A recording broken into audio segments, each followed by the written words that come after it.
अच्छा स्वास्थ्य सबसे बड़ा वरदान है और इसी वरदान को पूरे देश में फलीभूत कर रहे हैं। अपने कार्यों और नाम से स्वस्थ जीवन का प्रकाश फैला रहे हैं। हम सभी के बीच आज मौजूद हैं नए राजस्थान के विकसित धरा पर केंद्रीय स्वास्थ्य एवं परिवार कल्याण मंत्री माननीय श्री जगत प्रकाश नड्डा जी। आपसे हमारा सादर आग्रह, अपनी ओजस्वी वाणी से हमें लाभान्वित करें।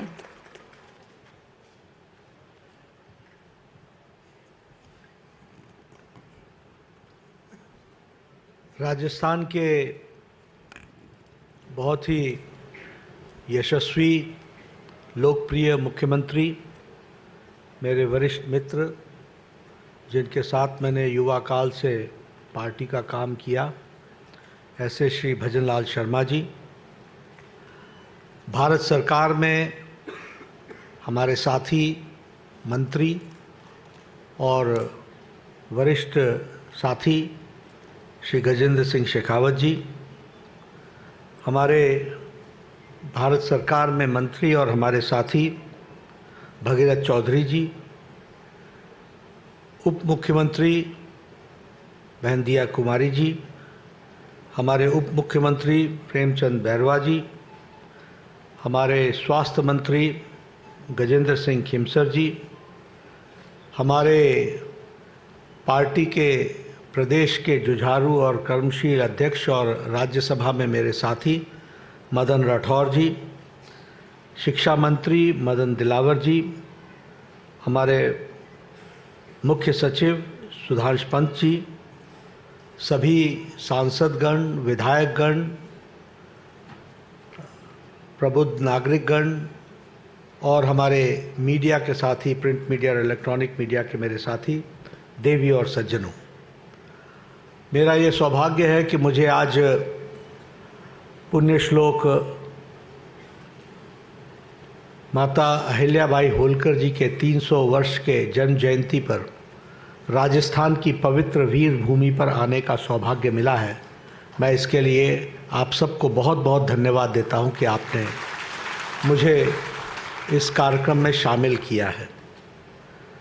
हम जानते हैं कि पुण्य श्लोक माता अहिल्याबाई होलकर जी का 300 वर्ष की जन्म जयंती जब हम मना रहे हैं, तो जैसा कि भजनलाल जी ने बताया, हम उनको याद करते हैं एक समाज सुधारक के रूप में। हम उनको याद करते हैं जिन्होंने भारत की परंपरा, भारत की संस्कृति, भारत की विरासत, उसको संजोने का काम किया, उसको पुनर्जागृत करने का काम किया। हम सब जानते हैं कि उन्होंने किस तरीके से सामाजिक न्याय की लड़ाई लड़ी, और सबसे बड़ी बात यह है कि आज से 300 साल पहले जब महिला उत्पीड़न एक समाज की व्याप्त ग्रसित समस्या थी, तो उस समय उन्होंने महिलाओं के उत्थान के लिए काम को आगे बढ़ाया। यह जीवन का उनका सबसे बड़ा लक्ष्य बना। इसको भी हमको ध्यान में रखना चाहिए। इसलिए विमेन एम्पावरमेंट, महिलाओं को शिक्षा के साथ जोड़ना, प्रोग्रेसिव विचारधारा के साथ स्कूलों का निर्माण करना और उसी के साथ साथ महिलाओं के एम्पावरमेंट के लिए हर तरीके का काम करना, ये हम सब लोगों ने देखा है। आज अगर हम देखें तो आप कल्पना कर सकते हैं कि 300 साल पहले जिस तरीके से समाज की अवस्था थी, जिसमें आंतरिक कलह भी थी, बाहर का अटैक भी था, आक्रमण भी था, और आर्थिक दृष्टि से हम टूटे हुए थे। ऐसी अवस्था में जब अहिल्याबाई होलकर जी ने राजपाट संभाला, तो उन्होंने तीनों ही फ्रंट पर काम किया। आंतरिक कलह को समाप्त किया, किसानों को सुदृढ़ बनाया, व्यापार को आगे बढ़ाया और बाहरी खतरों से प्रदेश को, देश को बचाने का काम किया, राज्य को बचाने का काम किया। यह हम सब ने देखा, और साथ में विरासत को भी मजबूतीकरण किया, यह हमने देखा है। और इसलिए आज के दिन हम जब उनको याद करते हैं तो ये सारी बातें हम सबको कितनी आज भी रेलेवेंट दिखती हैं। कितनी आज भी प्रासंगिक दिखती है। और प्रासंगिक इसलिए कि जिन बातों से उस समय अहिल्याबाई माता पुण्य श्लोक माता अहिल्याबाई होलकर जी जूझ रही थी, वही समस्याएं से आज भारत के प्रधानमंत्री नरेंद्र मोदी जी बखूबी उन्हीं बातों की लड़ाई लड़ करके समाज को पूरी ताकत से आगे बढ़ाने का और देश को आगे बढ़ाने का काम कर रहे हैं। और इसलिए हम ये कह सकते हैं कि अगर मैं प्रधानमंत्री मोदी जी की बात कहूं तो हम ये कह सकते हैं कि उनके नेतृत्व में विमेन डेवलपमेंट नहीं, विमेन लेड डेवलपमेंट की तरफ बढ़ने का काम हुआ है, तो वो प्रधानमंत्री मोदी जी के नेतृत्व में हुआ है। और जब हम डबल इंजन की सरकार की बात करते हैं तो मैं यहाँ भजन लाल जी को इस बात के लिए बधाई देना चाहता हूँ। इनकी बहुत सी स्कीमें हैं जो इन्होंने देश में समाज के लिए, समाज के सभी वर्गों के लिए किया है। फिर चाहे वो हमारा मुलाजिम वर्ग हो, फिर चाहे हमारा किसान हो, फिर चाहे हमारा वो मजदूर हो, फिर चाहे वो स्वास्थ्य का क्षेत्र हो। लेकिन आज अहिल्याबाई होलकर जी से जुड़े हुए महिलाओं के सशक्तिकरण के लिए सिर्फ महिलाओं के ही कार्यक्रमों को आज समर्पित किया है। इसके लिए भी मैं उनको बधाई देना चाहता हूं कि उन्होंने महिलाओं के स्पेसिफिक दृष्टि से और स्वास्थ्य के दृष्टि से, क्योंकि स्वास्थ्य मंत्री आया हुआ है, तो उन्होंने स्वास्थ्य मंत्री के लिए भी महिलाओं के साथ जुड़ा हुआ जो विषय रहा उसको आगे रखने का प्रयास किया है। इसके लिए मैं उनको बधाई देना चाहता हूं जिन्होंने इस कार्यक्रम की रचना की है। आज लाडो प्रोत्साहन योजना इसका शुभारंभ किया गया और जिसमें विमेन एम्पावरमेंट में और ख़ास करके सेक्स रेशियो में जो तकलीफ़ आती थी उसको निरस्त करने के लिए आपने जो स्कीम को आगे बढ़ाया है, इसके लिए आप बधाई के पात्र हैं। उसी तरीके से आपने अगर अहिल्याबाई होलकर जी के से आपने प्रेरणा ली और उस समय उन्होंने विमेन एजुकेशन को एम्पावरमेंट के लिए आगे बढ़ाया था, तो आपने भी स्कॉलरशिप स्कीम में, फिर चाहे वो शेड्यूल्ड ट्राइब के प्री मैट्रिक स्कॉलरशिप हो, फिर चाहे वो सैनिटेशन वर्कर्स के प्री मैट्रिक स्कीम हो, और फिर चाहे वो बालिका दूरस्थ शिक्षा योजना हो, और उसमें हर एक में आपने डिस्टेंस लर्निंग को भी आपने सपोर्ट किया, लेकिन साथ साथ आपने उनको आर्थिक दृष्टि से भी मजबूती पहुंचाने का प्रयास किया है। इसके लिए मैं आपको विशेष बधाई देता हूं जो आपने इन स्कीमों को लागू करने का प्रयास किया है। लखपति दीदी ऋण योजना, इसमें लगभग 12 करोड़, आज आपने 1800 बेनिफिशियरीज को अभी मेरे से बटन दबा करके आधे मिनट भी नहीं, 15 से 20 सेकंड के अंदर आपने लगभग 18,000 बेनिफिशियरीज को आपने 12 करोड़ रुपए डिस्पर्स किए हैं। इसके लिए मैं आपको बधाई देना चाहता हूं। उसी तरीके से कालीबाई भील मेधावी छात्रा स्कूटी योजना, जब हम शुरू में आए तो हमारे साथ बालिकाओं ने वहां पर उनको स्कूटी आपने भेंट दी। ये स्कूटी सिर्फ कोई भेंट नहीं है, ये स्कूटी उन बहनों को, उन बच्चियों को जीवन में एम्पावर करने का रास्ता है, जिसके माध्यम से उनका सेल्फ कॉन्फिडेंस बढ़ने वाला है और वह उनको एक नया रास्ता देने वाला है। और आपने उसमें 2000 स्कूटी आज वितरित की है। आपने उसी तरीके से कस्तूरबा गांधी स्कूल के लिए 5 नए उसका शिलान्यास और उसका फाउंडेशन स्टोन रखने का प्रयास किया है।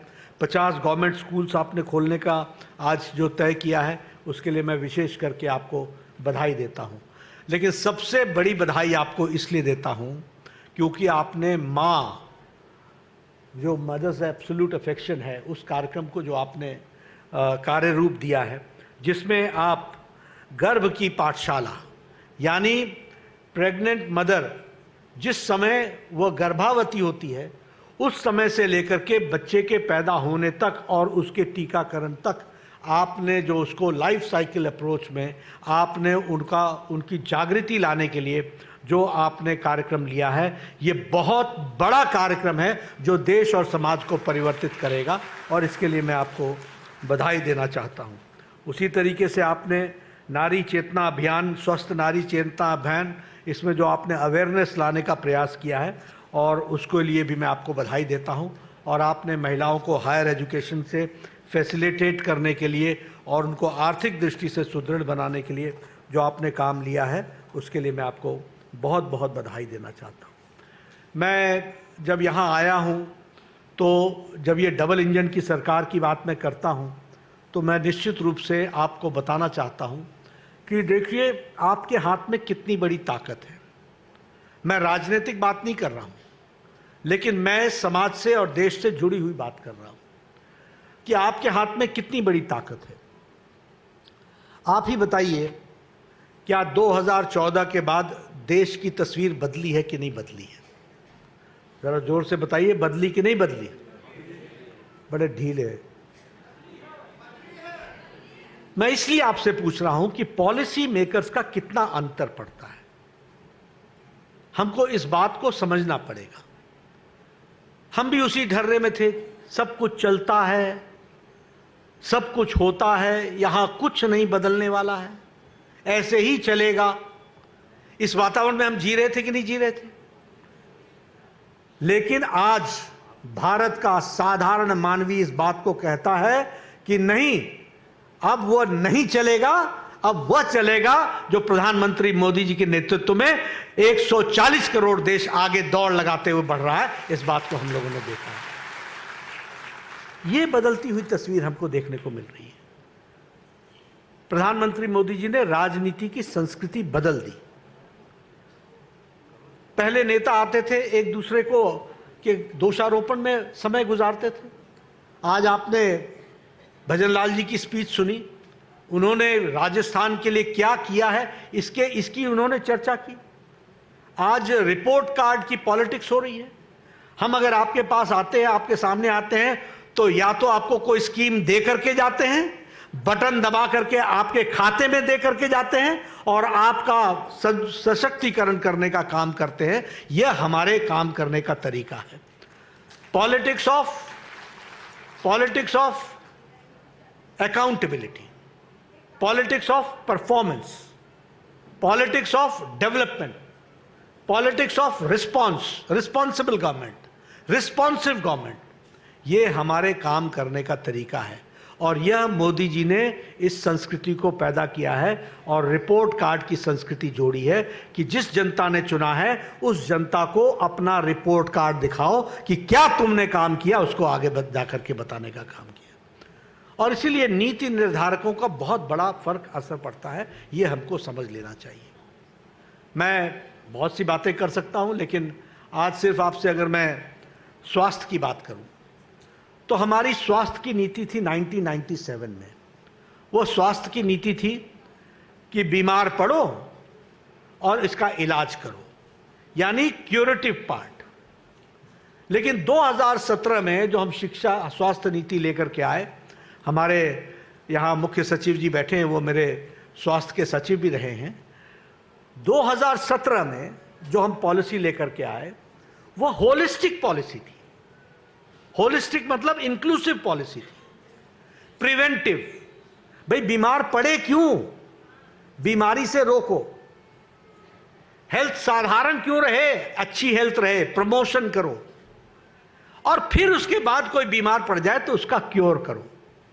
और क्योर ही नहीं करो, अगर उसकी कोई तकलीफ है तो उसको रिहैबिलिटेट करो। और उतने पर ही ना रुको, अगर किसी का इलाज से सिर्फ उसकी जीवन आगे बढ़ सकता है तो पैलेटिव अप्रोच भी लो। और बुजुर्गों के लिए अलग तरीके के इलाज की व्यवस्था करो। इस तरीके से होलिस्टिक अप्रोच 2017 में प्रधानमंत्री मोदी जी ने डेवलप की। दूसरी बात जो नीति निर्धारकों को ध्यान में रखना चाहिए, नीति निर्धारक की दृष्टि से आपको ध्यान में रखना चाहिए कि हम लोगों ने कैसी पॉलिसी बनाई। ऐसी पॉलिसी बनाई जो एक्सेसिबल हो, यानी हम स्वास्थ्य सेवा संस्थान तक हम पहुंच सके, अफोर्डेबल हो, हम वो इलाज ले सके, कर सके, और वह इलाज कराने के साथ साथ उसका हर तरीके से संपूर्ण चिंता की जा सके, इस बात की व्यवस्था की जाए। ये हमारी पॉलिसी में जोड़ा गया। और इसीलिए आज मैं आपको बताना चाहता हूं कि इस दृष्टि से लगभग 1,77,000 आयुष्मान आरोग्य मंदिर बनाए गए, जो हर 2 पंचायत पर, 2.5 पंचायत पर एक आयुष्मान आरोग्य मंदिर बना है। और आपको जान करके आश्चर्य भी होगा लेकिन खुशी भी होगी कि हम लोगों ने हर व्यक्ति का 30 साल की उम्र में तय किया है, हर व्यक्ति का। महिला का सर्विक्स कैंसर का टेस्ट होगा, स्क्रीन होगा, उसका ब्रेस्ट कैंसर का स्क्रीन होगा, और महिला और पुरुष दोनों का ओरल कैंसर की स्क्रीनिंग होगी। और उसी तरीके से हर व्यक्ति का हाइपरटेंशन, डायबिटीज, इन दोनों का, डेंटल केयर, मेंटल केयर, इस सारी की सारी चीजों का स्क्रीनिंग होगा, ताकि हमको 30 साल की उम्र में पता चल जाए कि यह व्यक्ति आगे चल करके डायबिटीज के कारण इसको मधुमेह रोग होगा और उसके चलते इसकी रेनल फेलियर भी हो सकता है, आंखें भी जा सकती हैं, किडनी भी डैमेज हो सकता है, इसकी उसको जानकारी मिल जाएगी। अगर वो हाइपरटेंसिव होगा तो उसकी हार्ट की समस्या बन सकती है, इसलिए उसका इलाज 30 साल की उम्र में शुरू कर देंगे तो वह आगे चल करके गंभीर बीमारी से बच सकेगा। और मैं आपके सामने बताना चाहता हूं कि ओरल कैंसर में अभी हम 29 करोड़ 35 लाख लोगों का स्क्रीनिंग कर चुके हैं, और जिसमें से 1 करोड़ 58 लाख लोग ओरल कैंसर के ग्रसित पाए गए, जिनका इलाज शुरू हो गया है।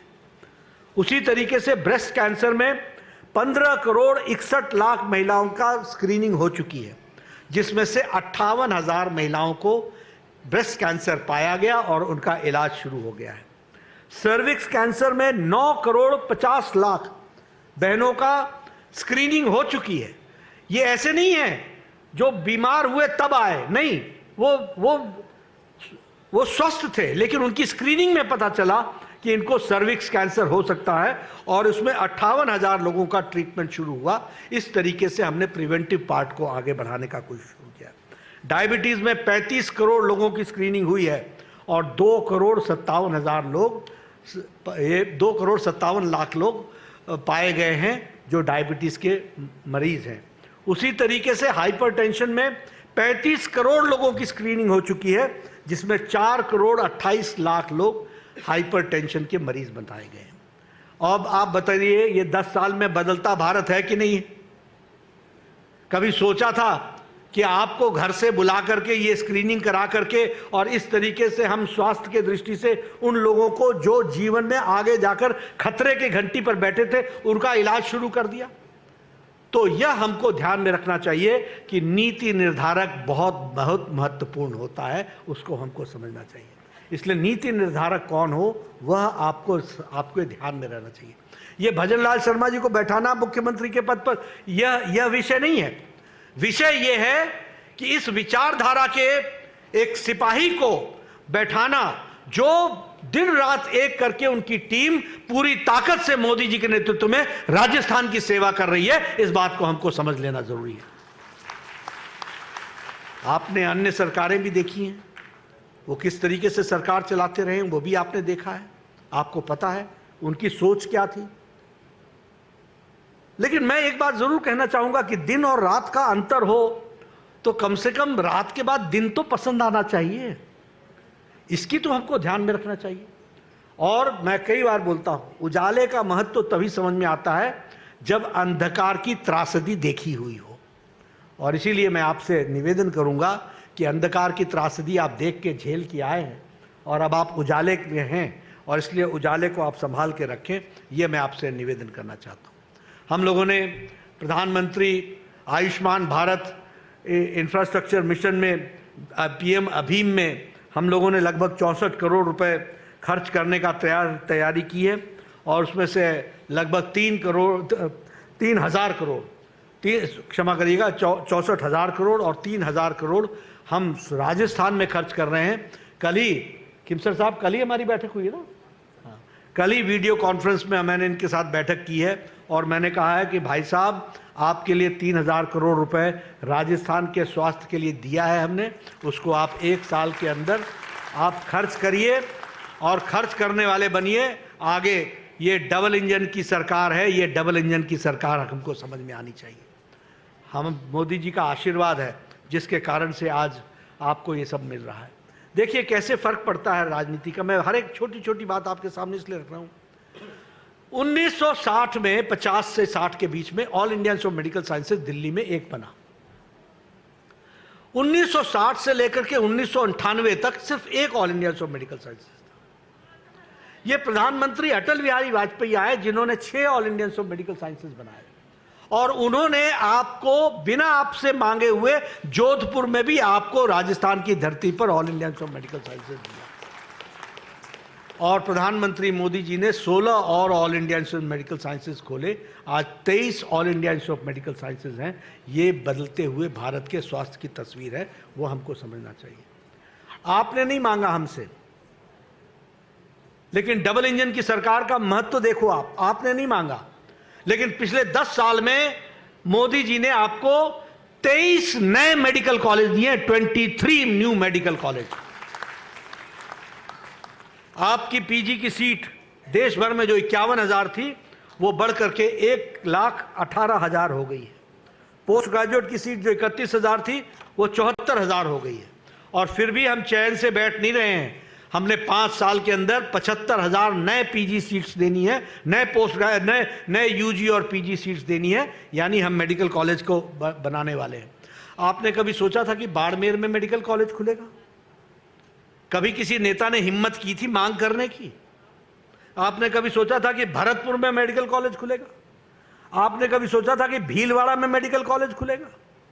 आपने कभी सोचा था कि डूंगरपुर में मेडिकल कॉलेज खुलेगा? कभी किसी ने सोचा था कि सीकर में मेडिकल कॉलेज खुलेगा?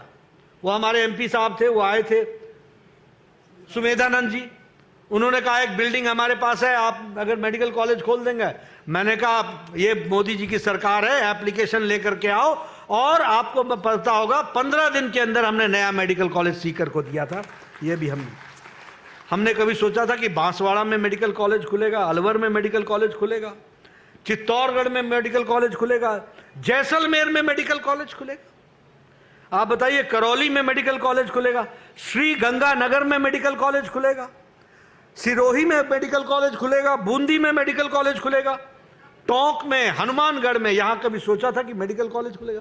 डिग्री कॉलेज खोलते खोलते तो उनकी सरकारों की सांस फूल जाती थी डिग्री कॉलेज खोलने में, और हमने मेडिकल कॉलेज की झड़ी लगा दी। 23 मेडिकल कॉलेज खोल करके दिए हैं, ये आपको ध्यान में रहना चाहिए।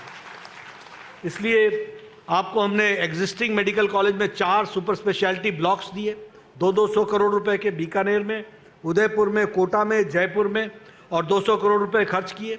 और इतना ही नहीं, जो चल रहे मेडिकल कॉलेज हैं उसमें हमने अंडर ग्रेजुएट की 750 सीटें दी हैं, और पोस्ट ग्रेजुएट में 1,467 सीटें दी हैं।